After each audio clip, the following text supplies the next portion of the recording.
Perfect. Well, welcome. Yeah. Well, thanks Thijs. for having me. I will stay on the video with you, and myself, I'm Chris Parker with Aboolean.com, and I'm hosting the work-life stage here at Campus Party, and Thijs with Hack the Planet. Can you please, share with us your insights? And along the way, I understand you will also introduce yourself. I will. Great. So, Houston, we've had a problem.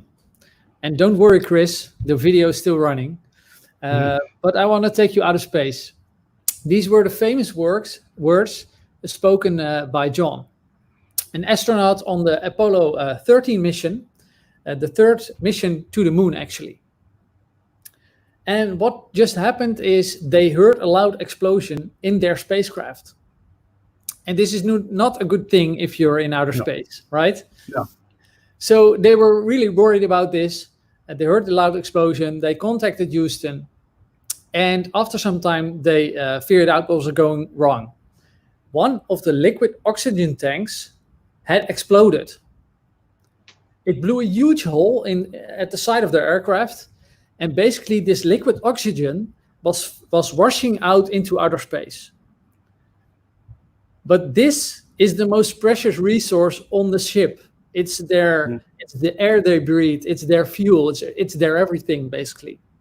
So they were basically shipwrecked somewhere between the Earth and the moon. Well, I can't imagine how you must feel if you're shipwrecked in outer space. Well, basically, they had two options.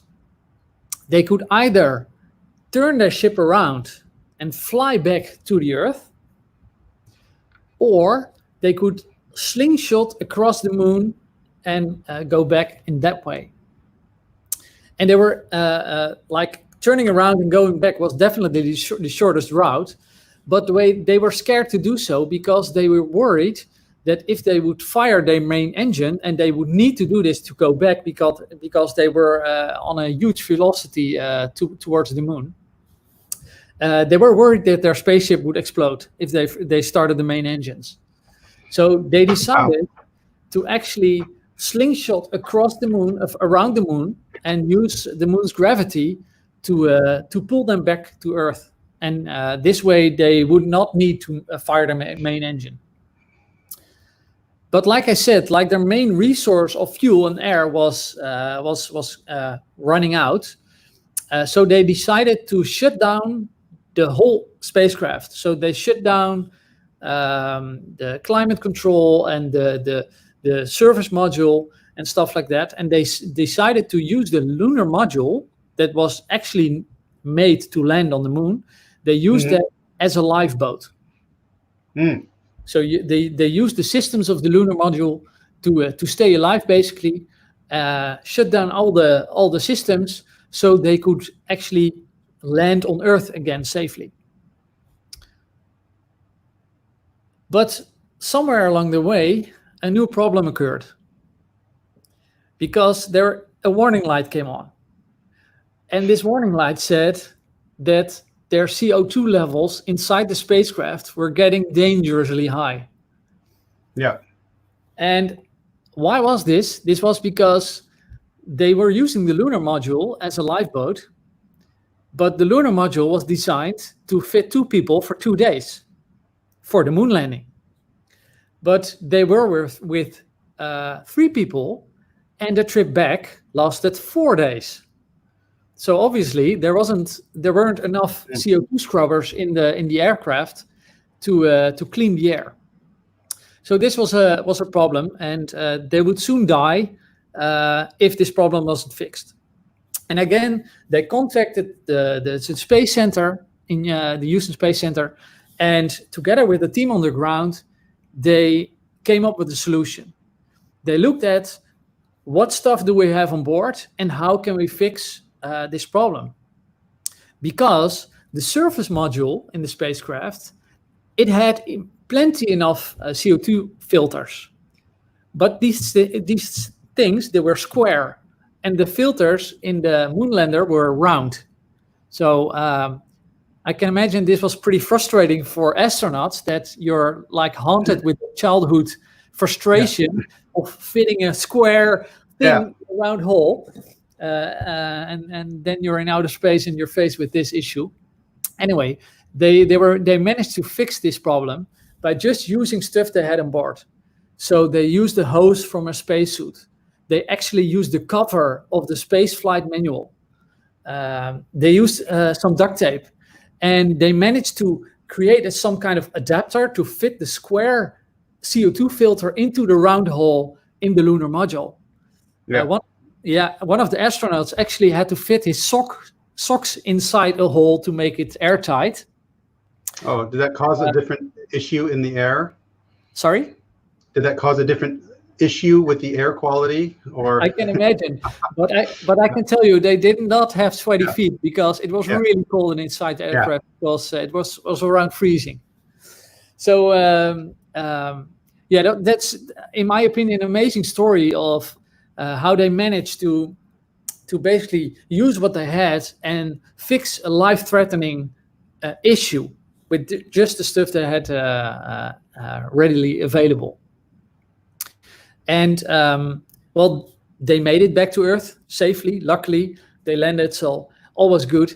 I'm not sure, Chris, if you're a superstitious guy, but can be. If I was in that situation, I would become superstitious and religious very quickly, probably. Yeah. So they kind of maybe called upon themselves, because it was obviously the Apollo 13 mission. They departed at 13 hours and 13 minutes. So there were a lot of 13s in there. So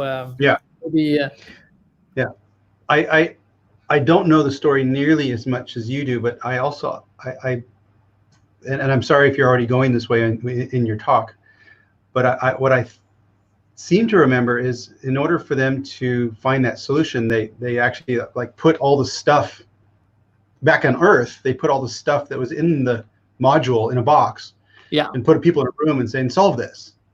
Is that what it is? Incredible. So, and the pressure and stress has been incredible. That's a very nice way of solving problems. Anyway, you might think, well, who is this guy? Is he an astronaut? No, I'm not an astronaut. I actually don't want to be an astronaut. I'm a nerd, basically. So I've been writing software for over 20 years. And I just think this is an amazing story of, pragmatic innovation. I've been writing 1 million lines of code in my life. But at some point in time, I realized, with how many of these lines of code did I actually change people's lives?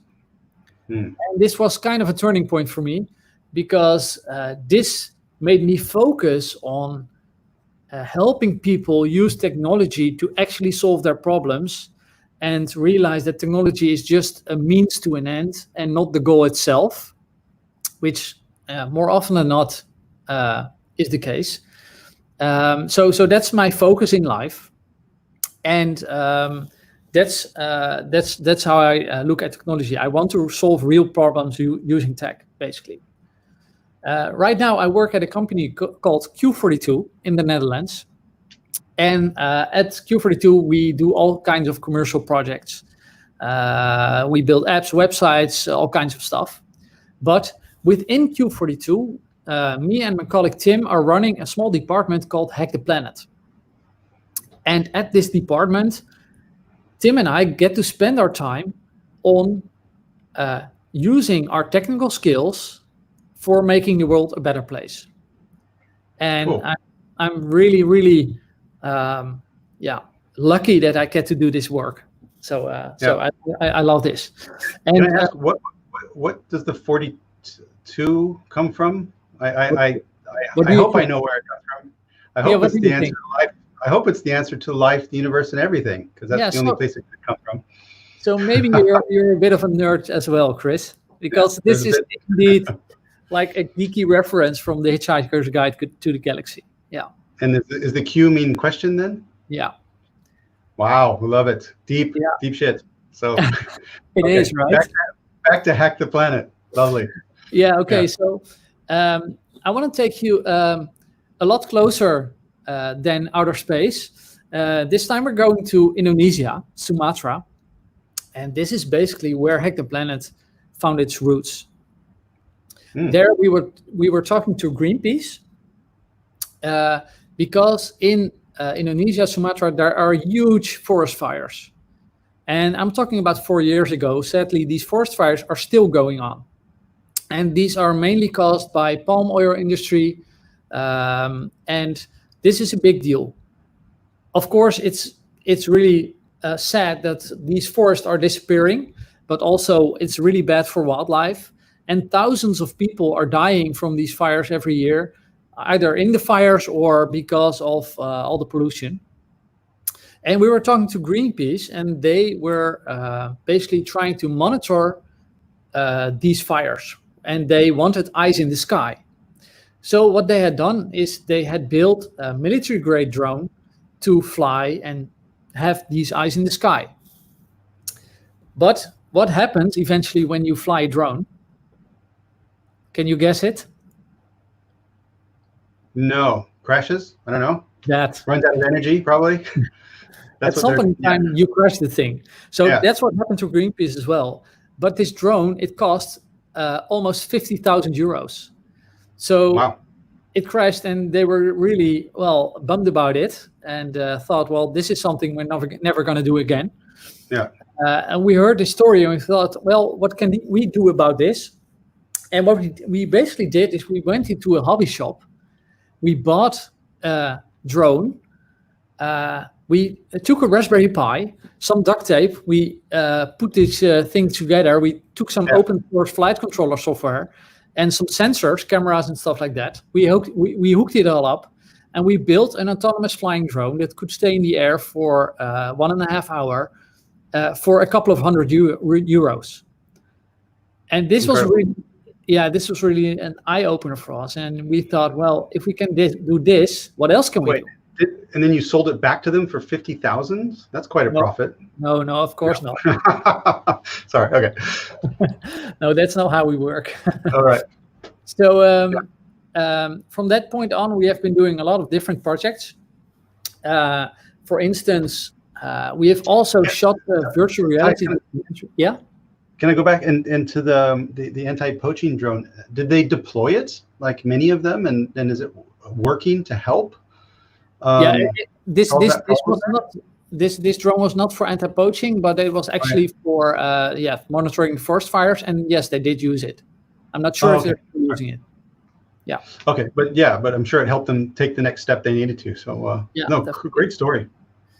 Some other project we did is we shot a virtual reality documentary in Uganda, because one of the questions that Tim, my colleague, had was, what would happen if you can bring conflicting parties together with VR, or actually have them trade places? So that's what they did together with Mensen met een Missie. That's a Dutch NGO, a small NGO in The Hague. We went to Uganda, and there are 2 tribes there that have been in a conflict for generations. And in these conflicts, they steal each other's cattle, and they actually kill each other during these raids that have been going on for many years. And what we did is we basically made a family portrait in each tribe in 360 degrees video. And we basically showed everyday life. And we showed what kind of hobbies these people have and just some daily things. But we also showed what impact these raids had on these tribes. We took the tribe leaders and we put them in a room, and we put a virtual reality headset on. And these people, they've never seen this kind of technology before. Yeah. And now suddenly they're transposed in each other's shoes. They're teleported into each other's enemy's village, and they're looking at this family portrait, and they're seeing the daily lives of their enemies, and they're realizing the impact that this conflict has on them. and they realized that they both lost a brother in these conflicts. Of this whole adventure, we made a virtual reality documentary, and to be honest, we could not have guessed what the outcome would be. We got an email a year later from a French researcher that went back to there and spoke to all the people. And these two tribe leaders actually have become friends now because of this project. And just because with virtual reality, we were able to create empathy.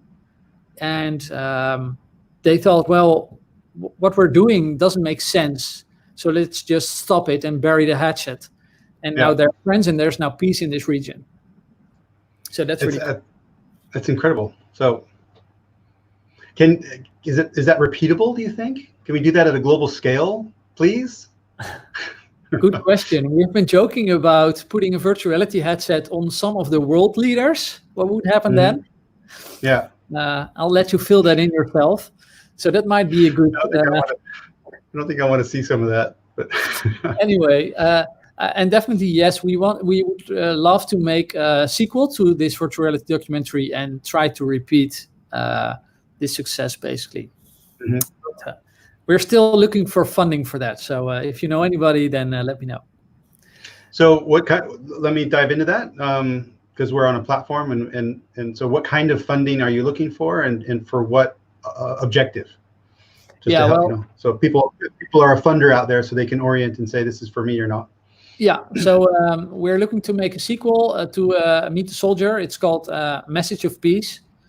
And this time we're not going to make a virtual reality documentary because we want to be able to reach more people. So it will probably be some online experience with 360-degree video. And we want to involve local people making street art and incorporate that in an online experience, basically. And we're looking... Sorry? Great. Sorry, no, I was just saying great. Good. Yeah. So if there's anybody that knows to get funding for this, then please reach out. Perfect. That's what this is all about, making connections. Yeah, definitely. So the latest project we're working on is indeed in anti-poaching. And again, this time we were talking to WWF. And because, well, like I said, I'm a nerd. I'm not an expert in wildlife conservation or anti-poaching. So what we do is we hear the different problems that are going on from the experts, and we look through the lens of technology. How can we basically, with a pragmatic mindset, fix these issues? And we were talking to rangers, park rangers that are protecting animals, and they told us they just apprehended 2 poachers, and that poachers usually have 2 things with them. They have a gun with them, and they always have a phone with them, because they need this phone for navigation, for communication, because if you just poach an elephant, it's not something you can just take in your bag and take it with you. So they need a pickup arranged. And probably just for entertainment, they're sometimes days in this park and probably playing Candy Crush or something like that. Okay. Candy Crush, the game of poachers. Okay. Yeah. Could be. Anyhow, we learned this and we thought, well, what could we do about this? And now we're working on a GSM detection system that can detect poachers in national parks. With about 30, 40 sensors, we can cover around 300 square kilometers of park.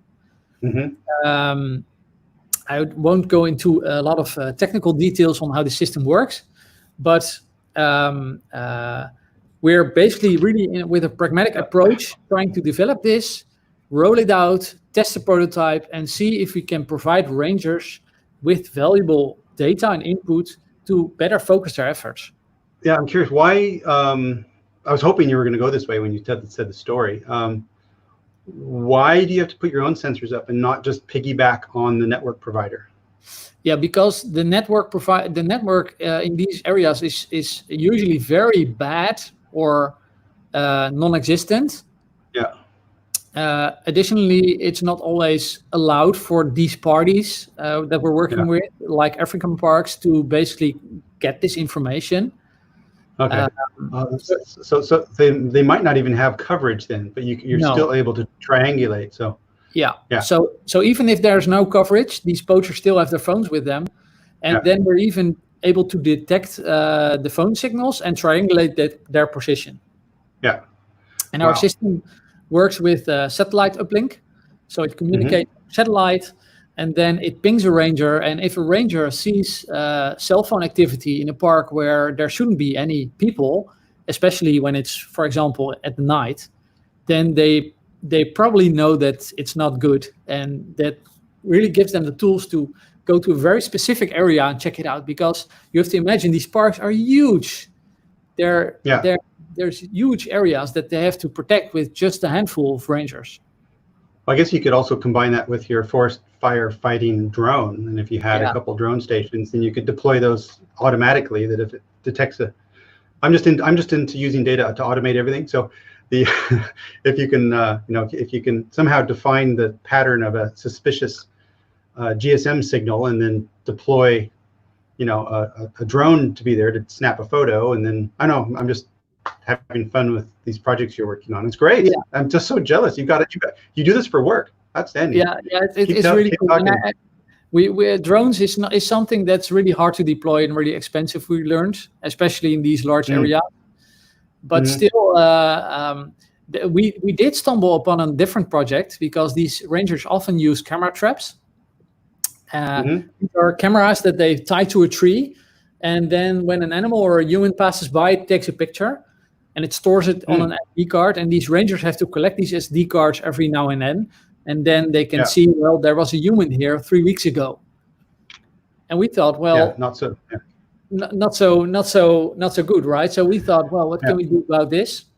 And now we're actually working on an extension for these camera traps that can wirelessly connect to the camera traps, analyze the photos using machine learning, and again send a ping via satellite that if a human is spotted, a ranger is alerted in real time. We're right now developing a prototype for that. So it would be some sort of machine interpretation if it's a human shape. Well, we're training a machine learning model for that. So we've got a data set from that region, and we're training a machine learning model for that specific task. And the big challenge of this project is to make a battery/solar powered system that's energy efficient and still can do machine learning on the edge. But we almost have all the parts of the puzzle complete. So that's really cool. Wow. Incredible. And the use cases for that is probably endless around the world to do good. Yeah. We first thought of this use case for anti-poaching, basically. But we're in contact with a couple of researchers, and we've learned that this system could also be really valuable in human-wildlife conflicts.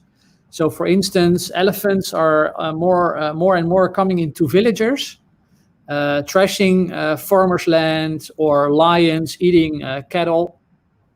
This is a growing problem. Of course, it's not a problem of the animals, because their living room is being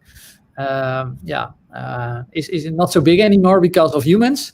But these villagers are angry about this, and then they're chasing these elephants or killing these elephants.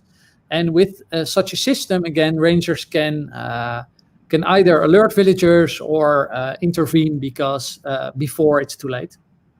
So that's really cool. These were actually the projects I wanted to highlight in this talk with you, Chris. And maybe my bigger takeaway here is that I want to inspire your viewers and think of what's going on in the world, because we have found that more often than not, you might think, well, someone is already working on this problem, or this is already fixed. But we have found more often than not this not to be true. Yeah. And even I can also imagine the problems are in locations that don't have the skill sets that you have. Yeah. And so so if I look around my office, I've solved everything that I can think to solve, but it's probably actually, if I look outside my living room, and that's where more opportunity maybe to help less fortunate people or people that have a different skill set. Yeah. So yeah, definitely. So good that you bring this up, because that's actually what I want people that watch this to think about. How can you, as a viewer with your unique skill set, make a dent in the world and actually contribute to problems that you think need solving? And you'll be surprised what kind of an impact you could be making. So, brilliant and inspirational, and you're doing it. So, and how can people find you? Is it online, or to stay up to date on your activities and get further inspiration? Yeah, so our website is hacktheplanet.io. Okay. For the anti-poaching project, we have hackthepoacher.com. I can share you the links, Chris, if you would like that. On our website, hacktheplanet.io, you can basically see all the projects we're doing. We have done a lot more projects than I just talked about. And if people want to reach out, then please do so, or shoot me an email at thijs@q42.nl. Perfect. Great. Thank you so much, Thijs. This was cool.